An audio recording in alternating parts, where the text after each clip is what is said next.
तो आप राजनीति और आप बिजनेसमैन कैसे कंफर्टेबल महसूस कर रहे हैं सर? नहीं चाहते हैं कोई भी अच्छा आदमी इस राजनीति में आना। तो मोहित गुप्ता के नज़र में सबसे पहले यहाँ की सबसे बड़ी समस्या क्या दिख रही है? जो गोपालगंज शहर जो वंचित है यूनिवर्सिटी से, सबसे जरूरी वो है। तो मोहित गुप्ता पे यहाँ के सदर विधानसभा की जनता कैसे विश्वास कर पाएगी? पिछले 70 सालों से बिजनेसमैन हूँ और पिछले 70 साल से यहाँ की जनता मुझ पे आंख बंद करके भरोसा करते आई है। जिसको भी सत्ता में रहना पड़ेगा उसको मेहनत करना पड़ेगा। आप अपने क्षेत्रवासी के नौजवान को दर्द कैसे देख रहे हैं? आपकी विधानसभा में भ्रष्टाचार, सरकारी दफ्तरों में और विकास में अगर आपको मिलता है तो संतुलन कैसे संभाल पाएंगे? कैसे आप परिवर्तन लाएंगे सर? मेरे लिए मेरे जीवन में सबसे इम्पोर्टेंट रहा है तेजस्वी जी का 17 माह का कार्यकाल।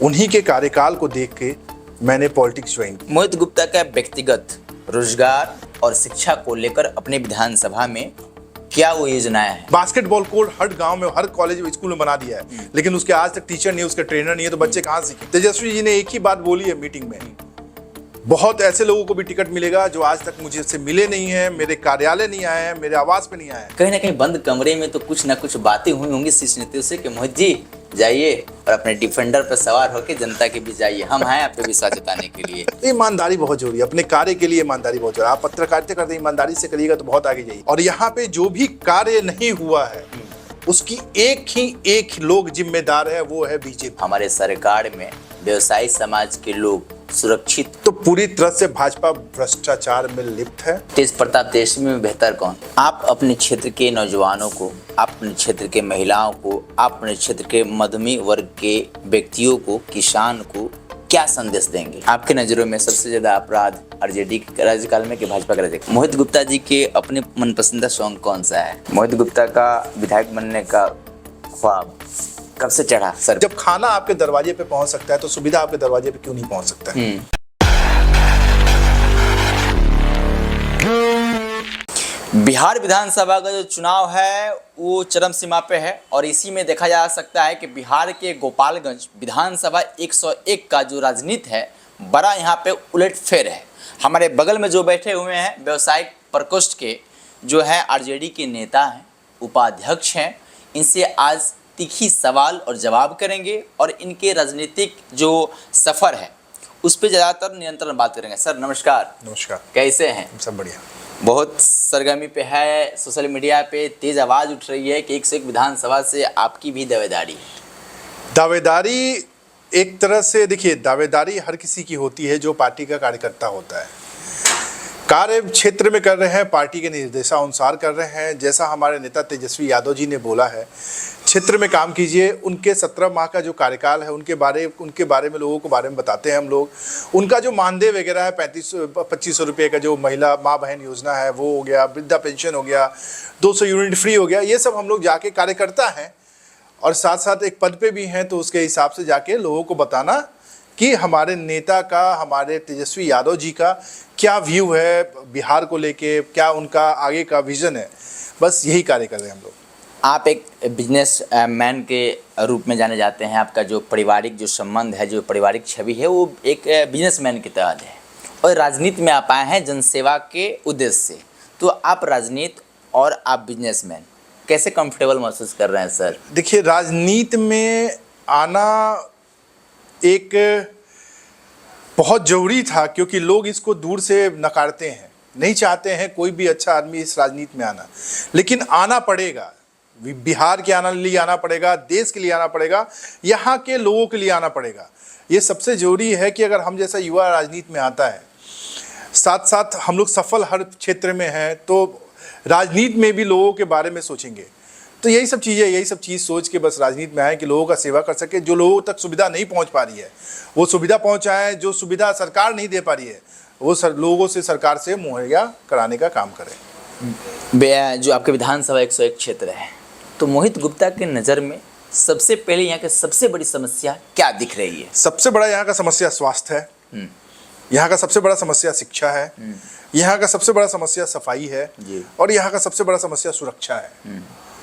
इन चारों चीज़ों पे काम करना बहुत ज़रूरी है और ये चारों ऐसी चीज़ें हैं जिस पे 100 दिन के अंदर काम किया जाता है, किया जा सकता है और सुधारा जा सकता है। अब यूनिवर्सिटी तो हम एक दिन में दे नहीं देंगे, जो गोपालगंज शहर जो वंचित है यूनिवर्सिटी से, सबसे जरूरी वो है। स्वास्थ्य में हमारा अस्पताल सुचारू रूप से काम करे, डॉक्टर सही समय पे काम करे, ये बहुत जरूरी है। दवाइयाँ वहाँ उपलब्ध हो, सरकारी कम रेट में उपलब्ध हो, वो सबसे जरूरी है। सुरक्षा के लिए हर जगह चेक पॉइंट हो, हर जगह सुरक्षा कर्मी उपलब्ध हो, ये भी बहुत ज़रूरी है। साथ साथ सड़क की जो हालात है शहर के अंदर वो बहुत ही दयनीय है, देखने लायक है। और बाकी तो ऊपर वाले के भरोसे है। आपको नेतृत्व करने का मौका मिला, टिकट मिले ना मिले, हम उस बात पे इसलिए नहीं जाएंगे क्योंकि आप भी एक पार्टी के कार्यकर्ता हैं और आपकी भी अपनी दावेदारी होनी चाहिए, आपकी प्राथमिकता है, वो बात की बात है। जी। लेकिन अगर आपको यहाँ की जनता एक्सेप्ट करती है, आप पे आपकी पार्टी भरोसा जताती है, तो मोहित गुप्ता पे यहाँ के सदर विधानसभा की जनता कैसे विश्वास कर पाएगी? पिछले 70 सालों से बिजनेसमैन हूँ और पिछले 70 साल से यहाँ की जनता मुझ पे आंख बंद करके भरोसा करते आई है। जबकि मुझे कुछ उनको देना था, उनको पैसा लेके लेना था, तो भरोसा की थी। आज तो सिर्फ देने के लिए आए हैं, तो भरोसा करना तो बिल्कुल लाजमी है। तो जब जो जनता, जो लोग मेरे ऊपर 60-70 सालों से भरोसा कर रहे हैं, मेरे 2 पुस्तों पर भरोसा किए, तीसरा पुस्त मैं हूँ, तो मुझ पे लोगों का भरोसा आप जिला भर में पूछ लीजिएगा, हमारे दुकान का रेपुटेशन और हमारी रेपुटेशन, तो ये लोग बता देंगे हम पे कितना भरोसा है। तो अब तो देने की बात आई है, तो लोगों का भरोसा मेरे ऊपर बहुत ज़्यादा है। व्यवसायिक क्षेत्र में रहे हैं, फिर राजनीति में आए हैं, दोनों में आप अंतर क्या देख रहे हैं?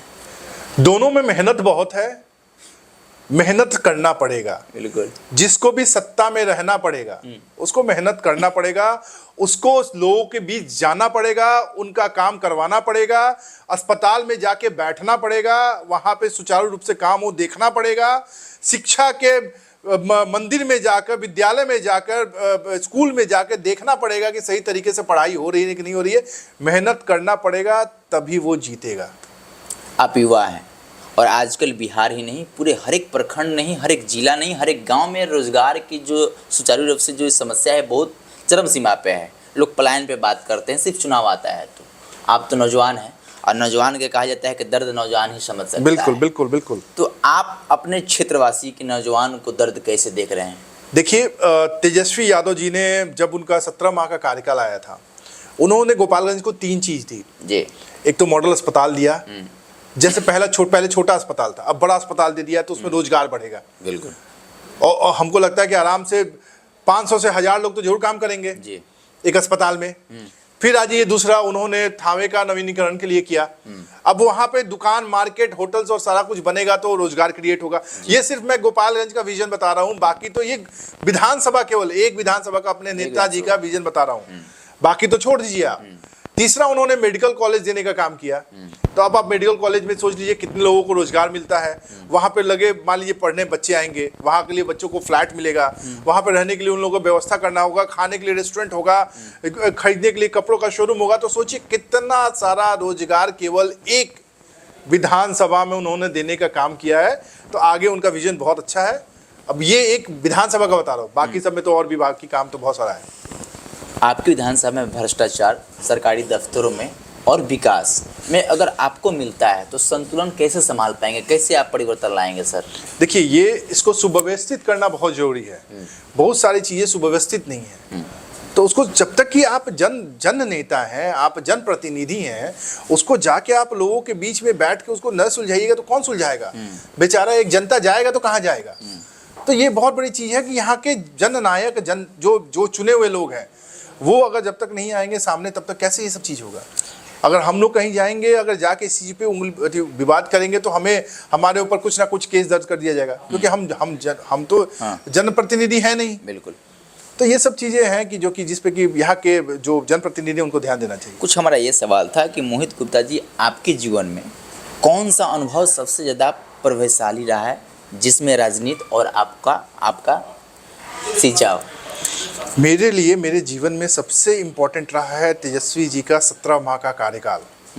उन्हीं के कार्यकाल को देख के मैंने पॉलिटिक्स ज्वाइन किया। ऐसा नहीं ना कि टिकट के लिए बड़ाई कर रहा है। आप मेरे हर इंटरव्यू में सुन लीजिएगा क्योंकि जो 17 साल में नहीं हुआ, वो 17 माह में हुआ। और इससे हर युवा प्रेरित है। मेरे जैसा युवा और मेरे जैसे बहुत लोग इसी 17 माह से प्रेरित है कि जो 17 साल में काम नहीं हुआ वो 17 माह में हुआ। लोगों को नौकरी दी गई, लोगों का हॉस्पिटल में सुधार आया, शिक्षा में सुधार आया, स्वास्थ्य में सुधार आया, सुरक्षा में सुधार आया। आप उस 17 माह का ग्राफ देख लीजिएगा क्राइम का, और वो 17 साल का ग्राफ उठा के देख लीजिए, आपको क्राइम के अंदर अंतर समझ में आ जाएगा। मोहित गुप्ता का व्यक्तिगत रोजगार और शिक्षा को लेकर अपने विधानसभा में क्या वो योजनाएं हैं? बता तो क्या दिया, बना रहे हैं? मेडिकल कॉलेज है। मेरी योजनाएं तो छोड़ दीजिए, मेरी योजनाएं तो बहुत लंबी है, बहुत अच्छी है। मैं बढ़िया एक स्कूल भी देने जा रहा हूँ। एक अगर सरकार की तरफ से अगर यूनिवर्सिटी नहीं होता है तो एक यूनिवर्सिटी देने के लिए ज़मीन लेना शुरू कर दिया हूँ। आने वाले 5 साल में उसका नींव भी रखा दिया जाएगा 1 साल के अंदर। और बहुत सारी चीज़ें कर रहा हूँ मैं। तो मेरा तो कार्य छोड़ दीजिए, मैं एक स्पोर्ट्स कॉम्प्लेक्स भी खोल रहा हूँ, एक स्पोर्ट्स हब खोल रहा हूँ, जिसमें कि आपको बच्चों को जिस तरह की ट्रेनिंग चाहिए होगी, आपको स्विमिंग चाहिए, आपको निशानेबाजी की चाहिए, आपको बास्केटबॉल खेलना है, उसमें हर तरह के कोच रहेंगे, जो कि सरकार को करना चाहिए, जो अभी तक के सरकार 20 साल में इस चीज़ को सोच नहीं पाई है। बास्केटबॉल कोर्ट हर गांव में, हर कॉलेज स्कूल में बना दिया है, लेकिन उसके आज तक टीचर नहीं है, उसका ट्रेनर नहीं है, तो बच्चे कहाँ सीखेंगे? कैसे बच्चों को मालूम चलेगा कि ड्रिबलिंग क्या होता है, खेलते कैसे हैं, कैसे कहाँ से बास्केट करेंगे, क्या कितने का 3 पॉइंटर होता है, कौन सा सिंगल पॉइंटर्स होते हैं? जब तक मालूम नहीं होगा तो बच्चा खेलेगा क्या? बना देने से हो जाता है? नहीं होता है ना। आपने किसी इंटरव्यू में ये भी कहा है कि कुछ ऐसे राजद के जो नेता हैं जो दावेदार हैं और उस रेस में है, लेकिन वो सिर्फ चुनाव में ही आते हैं। नहीं, ऐसा मैंने किसी इंटरव्यू में नहीं कहा है। मेरे पार्टी के सारे लोग मजबूत हैं, कार्यकर्ता हैं, सारे दावेदार हैं, जितने कार्यकर्ता हैं। तेजस्वी जी ने एक ही बात बोली है मीटिंग में, बहुत ऐसे लोगों को भी टिकट मिलेगा जो आज तक मुझे से मिले नहीं हैं, मेरे कार्यालय नहीं आए हैं, मेरे आवास पे नहीं आए हैं। तो हमारे नेताजी का ध्येय बिल्कुल क्लियर है, जो कार्य करेगा टिकट उसी को मिलेगा। हमारे जो भी सिंगल छोटे कार्यकर्ता भी और छोटे दावेदार भी, सब लोग जो क्षेत्र में है वो सब दावेदारी कर रहे हैं। अच्छा, ऐसा तो नहीं हुआ ना कि मोहित गुप्ता एकदम व्यवसायी समाज से हैं, अपना बिजनेस है, दुकान से उठे, राजनीतिक पार्टी अपना तय की और फिर चुनाव में लग गए? कहीं ना कहीं बंद कमरे में तो कुछ ना कुछ बातें हुई होंगी शीर्ष नेताओं से कि मोहित जी जाइए और अपने डिफेंडर पर सवार होकर जनता के बीच जाइए, हम हैं आप पे विश्वास जताने के लिए। ऐसा होगा? हो सकता है ना, ऐसा कुछ नहीं हुआ है। मुझे बस, मैं जब से 2 साल से पार्टी ज्वाइन किया हूँ, 2 साल से केवल पार्टी को जोड़ने का काम कर रहा हूँ, पार्टी को मजबूत करने का काम कर रहा हूँ, पार्टी का विजन क्या है उसको लोगों के बीच में जाके बता रहा हूँ। इसके अलावा मेरा कोई कार्य नहीं है। मेरा पार्टी कैसे मजबूत होगा, आरजेडी कैसे मजबूत होगा, तेजस्वी यादव जी कैसे मजबूत होंगे, बस मेरा एक ही है, इसके अलावा और कुछ नहीं है। व्यक्तिगत तेजस्वी से कभी मुलाकात? नहीं, आज तक तो मुलाकात नहीं हुई है, और मुलाकात भी तभी करना चाहता था मैं। एक्चुअली बहुत बड़ा मौका आया मुझे, लेकिन मैं नहीं चाहा कि मेरे नेता अगर मुझसे पूछेंगे कि आपने अपने लिए आपने क्या किया है मेरे पार्टी के लिए, फिर कैसे जानेंगे कि हमारे मोहित बबुआ हमारे लिए कितना मेहनत कर रहा है? आज के डेट में सारा कुछ बड़ा सोशल मीडिया पे है, और सारा सर्वे होते रहता है। सारे पार्टी लोग अपने सबके उनके कार्यकर्ता होते हैं, उनके लोग होते हैं जो रिपोर्ट पहुंचाते हैं। तो ऐसा कुछ नहीं, आप कार्य कीजिएगा ईमानदारी से ना, तो ऊपर वाला भी आप पे जरूर ध्यान देता है। तो ईमानदारी बहुत जरूरी है, अपने कार्य के लिए ईमानदारी बहुत जरूरी है। आप पत्रकारिता करते ईमानदारी से करिएगा तो बहुत आगे जाइएगा। लेकिन इसमें बेईमानी आएगा तो आप कुछ क्षण के लिए ऊपर जाइएगा, लेकिन हमेशा के लिए नहीं। ईमानदारी एक ऐसी चीज़ है जो धीरे धीरे धीरे धीरे धीरे धीरे आपको ऊपर पहुंचाता है। तेजी से आपका ग्राफ नहीं बढ़ेगा, लेकिन बड़े आसानी से बड़ा अच्छा ग्राफ बढ़ेगा। गोपालगंज 20-25 सालों से एक परिवार का दबदबा रहा है इस विधानसभा में। बीजेपी से लगातार वो लोग विधायक बनते रहे और इस दुनिया में नहीं हैं, पूर्व मंत्री भी रहे हैं। उनकी पत्नी उपचुनाव में 1700 वोटों से जीत दर्ज की। तो उस समीकरण को, उस दबदबा को मोहित गुप्ता कैसे तोड़ पाएंगे? देखिए, परिवार का दबदबा नहीं रहा है, बीजेपी का दबदबा रहा है। और यहाँ पे जो भी कार्य नहीं हुआ है उसकी एक लोग जिम्मेदार है, वो है बीजेपी। बीजेपी जब अपने एक कार्यकर्ता को काम देता है तो अपने विधायक को काम क्यों नहीं दे सकता है? यहाँ बात व्यक्ति की नहीं हो रही है कि फलाने आदमी ने कार्य नहीं किया। यहाँ बीजेपी ने कार्य नहीं किया है। एक इकलौते किसी ने काम नहीं किया है तो वो बीजेपी ने कार्य नहीं किया है। जो अपने छोटे से कार्यकर्ता को भी छोटा सा इंस्ट्रक्शन के हिसाब से काम करती है। इतने बड़े अपने आप को दुनिया का सबसे बड़ा संगठन और सबसे बड़ी पार्टी कहते हैं, वो पार्टी अपने विधायक से काम नहीं करवा पा रही थी, इससे बड़ा विफलता क्या हो सकता है? तो ये पार्टी की विफलता है, लोग की विफलता नहीं है। तो कहते हैं कि हमारे राज्य में, हमारे सरकार में व्यवसायी समाज के लोग सुरक्षित हैं अपराध जो है नियंत्रण में ये है। ग्राफ उठा के देख लीजिए, इस सब चीज़ों में बोलना बेकार है और बार बार बोलना भी बेकार है कि आप ग्राफ उठाइए और देखिए ये काम आप लोगों का है दिखाना कि पिछले 20 सालों में कितना क्राइम बढ़ा है। और आप देख लीजिए हर हफ्ते कहीं ना कहीं लूट होते रहता है, कहीं ना कहीं क्राइम होते रहता है, और हर सड़क पे एक्सीडेंट होते रहता है। कोई माई बाप कोई पूछने वाला नहीं है क्यों हो रहा है। डिवाइडर में लोग टकरा के मर जाते हैं, डिवाइडर पे कोई रिफ्लेक्टर नहीं लगा हुआ है। यहाँ सड़क पे चलिए गड्ढे हैं, टोल आप ले रहे हैं लेकिन मेरे सुरक्षा नहीं दे रहे हैं, उस गड्ढे में किसी का टायर फट जाता है। ये नया अभी ऊपर एलिवेटेड हमारा ये बना है, कॉरिडोर बना है, उसमें चलिए अभी बने हुए 2 महीने नहीं हुए उस पर गड्ढे आ गए हैं। तो पूरी तरह से भाजपा भ्रष्टाचार में लिप्त है। तो इस बात को समझने की कुछ जरूरत है। बाकी हमारे नेता का विजन है कि बिहार को हम बहुत आगे ले जाएंगे। बस। अच्छा, यहाँ के माननीय विधायक परिवार से आपका संबंध कैसे रहा है, राजनीति से हटकर? बहुत अच्छा रहा शुरू से। हम अच्छा बिजनेसमैन का, अच्छा ये बताइए, बिजनेसमैन का या किसी पॉलिटिशियन का किसी से कोई रिश्ता खराब नहीं होता है। सदन से सब बाहर आते हैं, कैंटीन में बैठ के सब एक ही टेबल पे खाते हैं। सबको अपना कार्य, देखिए कार्य करना चाहिए, व्यवहार किसी से क्यों खराब करना है। विचारधारा हो सकता है लेकिन व्यवहार वो होना चाहिए। वही बात है, तो वही होना चाहिए। सब लोग एक साथ बैठते खाते हैं, आप देखिएगा ना, किसी सदन का कभी फोटो मंगा के देखिएगा। अच्छा, उपचुनाव में आपके पार्टी मोहन गुप्ता पे विश्वास की, फिर आप लोग विधानसभा में चुनाव में, क्योंकि पिछली बार कांग्रेस की सीट रही है लेकिन आरजेडी उपचुनाव में सीट ले ली, इससे कयास लगाया जा रहा है कि गोपालगंज हो सकता है कि आरजेडी की दावेदारी सीट हो सकती है, क्योंकि 1700 वोट से हारे।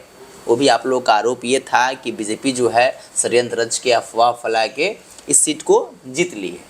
तो इस पे दूसरे कैंडिडेट पे भरोसा करना पार्टी का, क्या हुआ क्या नहीं हुआ वो चीज़ें देखिए, पीछे बात करके क्या हुआ क्या नहीं उसे सबक लेना चाहिए। हाँ, हमने सबक लिया कि हम हारे। अब हम उस सबक से सीखे हैं कि हमें जीतना है और मजबूती से जीतना है। दुल्हा कौन रहेगा? दुल्हा कौन रहेगा ये पार्टी डिसाइड करेगी। हाँ, ये तो मान लीजिए हम लोग का क्या बोले, हम शुरू से काम करना हम लोग का, कार्य करना हम लोग का काम है, वो कर रहे हैं। बाकी वो पार्टी डिसाइड करेगी किसको लड़ना है किसको नहीं लड़ना है। अच्छा, आरजेडी जो है आपके नज़रों में कह रहे हैं कि उसकी विचारधारा को लेकर हमने पार्टी ज्वाइन किया। चलिए उससे हट के सवाल करते हैं, कुछ फैन कर देते हैं।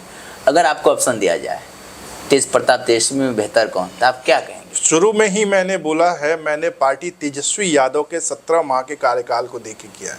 मेरे पास कोई इफ लेकिन और बट नहीं है। अच्छा, मेरा एक ही कारण है, मैंने पार्टी क्यों ज्वाइन किया उसका एक ही कारण है और इकलौता कारण है, उसके अलावा दूसरा कोई कारण नहीं। सर, आप लोग तो बीजेपी के शासनकाल में बहुत खुश हैं, कैसे कह रहे हैं? वैश्य समाज, क्योंकि अमित शाह आते हैं, आपको मोतिहारी में आते हैं, मंदिर का संन्यास भी करते हैं और बड़े मन से कहते हैं कि बीजेपी के शासनकाल में वैश्य समाज इतना खुश है उतना कोई समाज खुश नहीं, सुरक्षित है। अब जितना खुश है वो तो आपको मेरे सामने दिख रहा है कि हम कितने खुश हैं।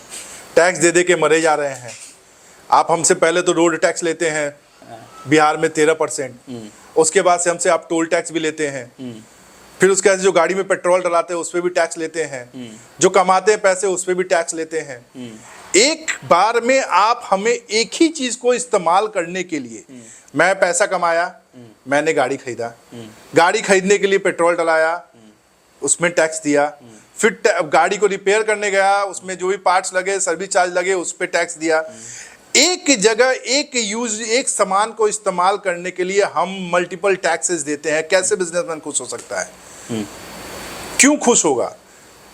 खुश बिजनेसमैन तब होता तब सरकार हमारी टैक्स पे नहीं चलती। आप राजतंत्र में जी रहे हैं, लोकतंत्र में नहीं जी रहे हैं। राजतंत्र में क्या होता था?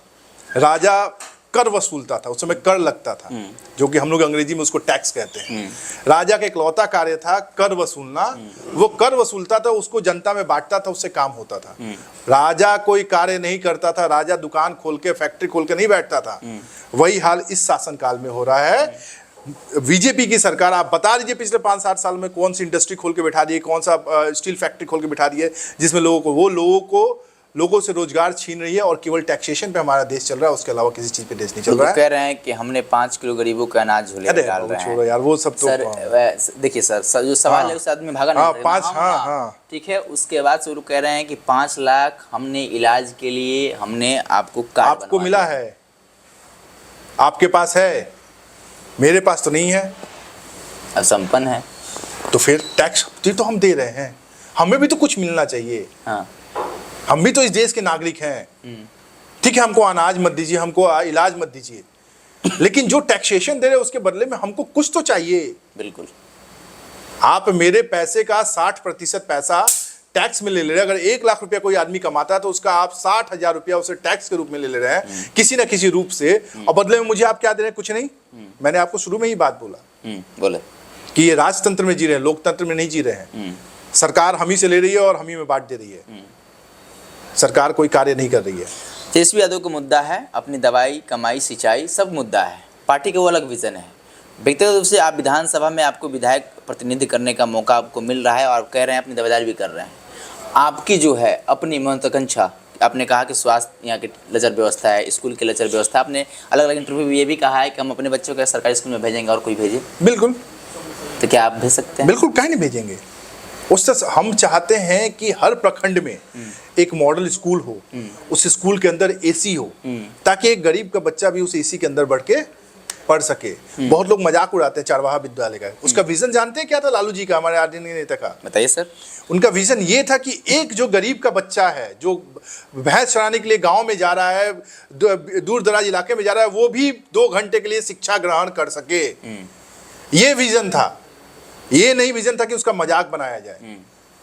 जो चारवाहा दूर दराज के गांव इलाके में जाके, दियरा में जाके अगर वहां पे अपना चला रहा है तो गाय भैंस तो छोड़ दिया, 2 घंटे के लिए अगर वो विद्यालय में पढ़ने चला गया तो इससे लोगों को नफरत क्या है? इस चीज में नफरत क्या है? इसमें मजाक क्या उड़ाना है? ये तो बढ़िया चीज है ना। आपके हिसाब से क्या है? बिल्कुल। आप क्या बोलते हैं? तो बहुत बहुत बढ़िया पहल था। तो इसमें गलत क्या था? तेजस्वी यादव का विजन था कि गरीब का बच्चा भी आगे बढ़े, लेकिन ये विजन बाकी एनडीए की सरकार का नहीं है। यहाँ गरीब के बच्चा को केवल आप 5 किलो अनाज दे दीजिए, फ्री दे दीजिए, वो काम ना करे, अपाहिज बना दीजिए। और लालू जी का क्या विजन था? गरीब का बच्चा पढ़े, आगे बढ़े, आईएएस बने। वो बताते थे देखो बाबू, यही बाबू हैं, यही साहब हैं, ऐसे ही बनना है। अब बहुत सारा स्टेटमेंट उनका होगा, देख के उठा के देख लीजिएगा। आपकी नज़र में आपका सबसे बेहतर नेता कौन? तेजस्वी यादव। केंद्र में? केंद्र में हमको स्टेट के पॉलिटिक्स से मतलब है। केंद्र में अब मुझे कोई फिलहाल तो मेरे नेता के बारे में बात कीजिए, हम अपने नेता के बस बारे में जानते हैं। जैसे विधायक बनना है तो नेता की बात करना पड़ेगा। नहीं, अगर सांसद बनने का मौका मिले बात की बात नहीं है। मेरे नेता तेजस्वी यादव हैं, उनको जाएंगे कि हम चाहेंगे कि वो सेंटर में जाए मेरे नेता। वो आगे उनका भविष्य बहुत उज्जवल है। बहुत कम उम्र में इतनी ऊंचाइयों पे है वो, बहुत कम लोगों को मिल पाता है। उनकी भाषा शैली देख लीजिए, उनकी बात करने के तरीके को देख लीजिए, उनका सारे पॉलिटिकल काम के बाद भी उनके पारिवारिक समय को देख लीजिए, तो बहुत बढ़िया सभी चीज़ों को बैलेंस करके चल रहे हैं। आप अपने क्षेत्र के नौजवानों को, आप अपने क्षेत्र के महिलाओं को, आप अपने क्षेत्र के मध्यमी वर्ग के व्यक्तियों को, किसान को क्या संदेश देंगे? सभी को हम एक ही संदेश देंगे कि बदलाव कीजिए। किसान भाई जब खेत को मिट्टी बार बार हल चलाते हैं, उसको पलटते हैं नई उपज उपजाने के लिए, बार बार उसी अनाज को नहीं रोपते हैं, तो इसलिए बदलाव जरूरी है। बदलाव करें, एक बार बदल के देखें, एक बार तेजस्वी जी के सरकार को ला के देखें। कार्य नहीं हुआ तो फिर से आप मुझे बदल दीजिएगा, लेकिन बदलाव जरूरी है। आप लोगों से आग्रह है कि बदलाव करें। आपके नज़रों में सबसे ज़्यादा अपराध आरजेडी के राज्यकाल में कि भाजपा के राज्यकाल? आप फिगर्स उठा लीजिए, डाटा उठा लीजिए, सबसे ज़्यादा अपराध अभी हुआ है। आप पॉपुलेशन वाइज उठा लीजिए। एक बार कोई घटना हो गई थी कि किसी गाड़ी के शोरूम से, उसके बाद से कितनी गाड़ियों के शोरूम में मारपीट हुआ, कितने गाड़ियों के शोरूम में तोड़फोड़ हुआ, कितनों लोगों से वसूली किया गया, वो नहीं याद है। एक चीज बस याद कर लेना है, बस किसने किया, क्या किया, कौन किया, कोई नहीं जानता है। तो ऐसे नहीं होता कि वो पीछे, अरे भाई आगे सोचो। 20 साल आप गुजरात जाते हैं तो 20 साल आगे की बातें बताते हैं, और बिहार आते हैं तो 20 साल पीछे की बातें बताते। क्यों ऐसा, क्यों? डिफेंडर वाली बात में कितना था? जब आप खरीदे थे, आप बोले थे कि मेरी अपनी पर्सनली जो है, हमारा अपना हॉबी है, अपना ये पसंद है, और आपने ये भी उस पर बात कहा कि चुनाव के पहले इसलिए खरीद लिया कि बाद में ये लोग ना कहें कि भ्रष्टाचार का। ऑब्वियसली मान लीजिए मेरी मेहनत की कमाई का पैसा है, और देखिए कोई कुछ बोले, कोई विपक्षी बोले ऐसा बात कि देखिए अभी तो ये आए हैं और ये कर लिए, तो ऐसा कुछ नहीं। इसलिए मैंने, ये मेरा बहुत पहले से प्लानिंग था। एक दिन के अंदर तो कोई गाड़ी खरीदता नहीं, किसी को कोई भी सामान खरीदना होता तो वो पहले से प्लानिंग करता है। तो वही पहले से प्लान था, ऐसा कुछ नहीं था। ऐसा नहीं था कि पहले से प्लान था, लेकिन करना था चुनाव के पहले? ना, उसको पहले ही लेना था मुझे, और बहुत पहले से ही लेना था। बुकिंग बहुत पहले से थी। थोड़ा सा डिले हो गया और पहले लेना था मुझे। अच्छा, सबसे ज़्यादा आपको जो है अपने गाना, चलिए राजनीति से हट के बात करते हैं, पर्सनल लाइफ पे बात कर लेते हैं। मोहित गुप्ता जी के अपने मनपसंदीदा सॉन्ग कौन सा है? मेरा मनपसंद सॉन्ग बॉम्बे का गाना है तू ही रे तू ही रे। हाँ। वो बहुत अच्छा गाना है। फिर उसके बाद से तेजाब का एक गाना है, सो गया ये जहां सो गया आसमां, ये मेरा फेवरेट गाना है जब भी मैं ड्राइव हीरो करता हूँ। कौन सा है आपका? मनपसंदीदा मेरा हीरो सलमान खान है, और कौन रहेगा? सलमान खान। पर्सनालिटी के हिसाब से पर्सनालिटी के हिसाब से नहीं है। बंदा हर वर्ग के लोगों के लिए बहुत अच्छा है, हर किसी को मदद करते हैं। संजय दत्त हैं, ये दोनों ऐसे लोग हैं जो कि बॉलीवुड में सबको मदद भी करते हैं, तो ये दोनों अच्छे हैं। मोहित गुप्ता का विधायक बनने का ख्वाब कब से चढ़ा सर पे? नहीं, ख्वाब आज भी नहीं चढ़ा है और ऐसा कुछ नहीं चढ़ा है। सेवा करने के लिए आए हैं।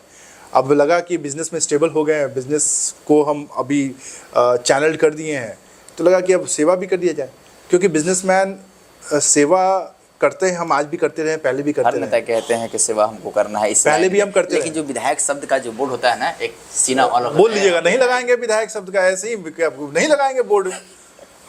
वो कौन सी बड़ी चीज़, नहीं लगाया जाएगा विधायक का बोर्ड। तभी तो विधायक जी कहलाइएगा ना। कहलाएंगे नहीं, कहलाएंगे मोहित ही कहलाएंगे, हमेशा यही कहलाएंगे। जनता का आरोप ये रहता है कि विधायक लोग जीतते हैं, नया कैंडिडेट आते हैं, जीतते हैं, पटना बैठ जाते हैं। आप रहें या ना रहें? अभी मेरा यहाँ बिजनेस है, यहाँ पे हम कहाँ जाएंगे ये सब छोड़ के? कहीं बिजनेस में कहीं मीटिंग हो गया तो उससे लिए छोटे बाकी जो सदन का कार्यालय है, कार्यक्रम रहेगा, वो तब जनता जाएंगे। का कॉल आएगा तो मोहित गुप्ता उठाएंगे। उसके लिए मेरी पूरी टीम बनेगी, उसके लिए पूरा ऑफिस रहेगा। मोहित गुप्ता हो चाहे नहीं हो, आपका कार्य होना चाहिए। मोहित गुप्ता से मुलाकात हो चाहे नहीं हो, आपके समस्या का समाधान होना चाहिए। उसके लिए मेरी पूरी टीम रहेगी, उसके लिए हेल्पलाइन नंबर होगा। जब खाना आपके दरवाजे पे पहुंच सकता है तो सुविधा आपके दरवाजे पे क्यों नहीं पहुंच सकता है?